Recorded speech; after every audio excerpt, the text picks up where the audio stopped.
Oi, tudo bom? Hoje a gente vai fazer esse vídeo aqui para tirar algumas dúvidas. Chegam muitas dúvidas pra gente, a gente muitas vezes não consegue responder lá nos vídeos ou nos nossos outros canais de comunicação, porque a vida dá dessas, né? Bom, vou pegar aqui umas dúvidas que a Gabi Cato selecionou e vou ir respondendo elas, tá bom? Se vocês quiserem mandar, a gente espera dar uma acumulada e depois a gente responde mais. Quais são as medidas que eu faço para ver qual é o tamanho do quadro?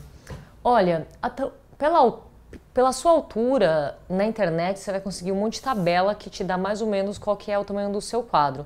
Tipo, a altura normalmente segue um padrão bem eurocêntrico, tá? Então, tipo, se você for descendente de asiático, árabe, talvez isso mude um pouco, tá?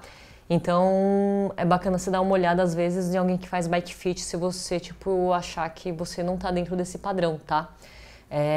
Nessas tabelas também tem como você tirar a medida do seu cavalo, né, que é a altura até onde vai o seu cavalo. Isso te ajuda também a entender qual que é o tamanho do quadro que você precisa. Novamente, normalmente é muito eurocentrado tudo isso, então se você quiser ter um pouco mais de noção, um pouco mais de certeza sobre isso, você pode ir atrás de alguém que faz bike fit para ter certeza quando for fazer alguma compra, tá? Mas assim, uma pessoa, tipo, aquelas tabelas de internet por altura normalmente dão certo, tá? A não ser que você fuja dessa regra. Gostaria de saber se eu posso colocar V-brake na minha bike, mas ela é a disco. Eu posso usar o mesmo manete do disco no V-brake? Bom, você precisa que a bicicleta tenha os BOS, né? O BOS de colocar o freio V-brake, que são os bracinhos. O BOS é onde o V-brake se encaixa, você precisa ter isso, tá? Se você tem isso, você pode botar V-brake. Se for um freio a disco mecânico, provavelmente você consegue aproveitar o manete sim. Se for hidráulico, sem chance, porque é um outro sistema, né? De mangueira e de óleo, então aí não rola. Mas provavelmente, se você está perguntando isso, é mecânico, então é de cabo, provavelmente você reaproveita sim. Só dá uma olhada se seu garfo e se seu quadro tem o BOS para a entrada do V-brake, tá? Meu quadro tem gancheira semi-horizontal, estilo das C10 antigas. Qual tipo de tensionador eu posso usar? Olha, como aquela gancheira ela é semi-horizontal, eu me lembro que ela não é completamente horizontal, né?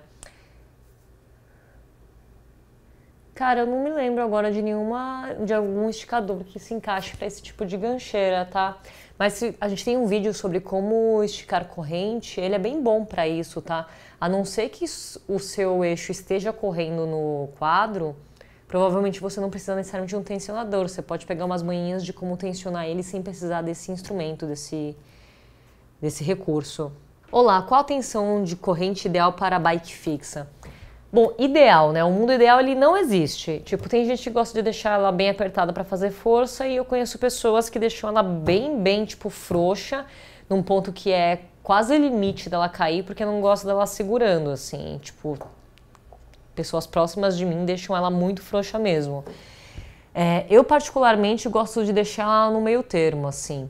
Lembrando que a coroa e o pinhão, eles não são necessariamente circulares, eles são ovais. Então, é bem provável que tenha um ponto na sua corrente que fique mais tensionado do que outro. Vai ter um ponto bem tensionado e outro mais frouxo. Então é só importante quando você estiver tensionando sua corrente não ficar muito cabreiro com isso, não ficar muito preocupado com isso, tá? O importante é a sua corrente não cair. Uma manha que eu sempre tenho quando eu vou fazer isso na minha, por exemplo, eu tensiono, deixo bem tensionado e giro o pedal. Se prender muito o pedal, eu dou uma afrouxada porque eu não gosto de fazer tanta força assim quando eu tô pedalando só porque eu apertei demais a corrente, tá bom? Bom, gente, as perguntas que tinham essas aqui, se vocês quiserem enviar mais, a gente pode sempre fazer um apanhadão e responder elas, tipo, uma vez a cada 2 meses, uma vez por mês, tá? A Gabi vai juntando e a gente consegue organizar isso para ir fazendo algumas respostas, tá? Se você gostou desse vídeo, é só dar uma curtida. E se você está gostando dos nossos vídeos, tutoriais e entrevistas, é só se inscrever no nosso canal. Toda sexta-feira a gente sobe um vídeo novo pra vocês, tá?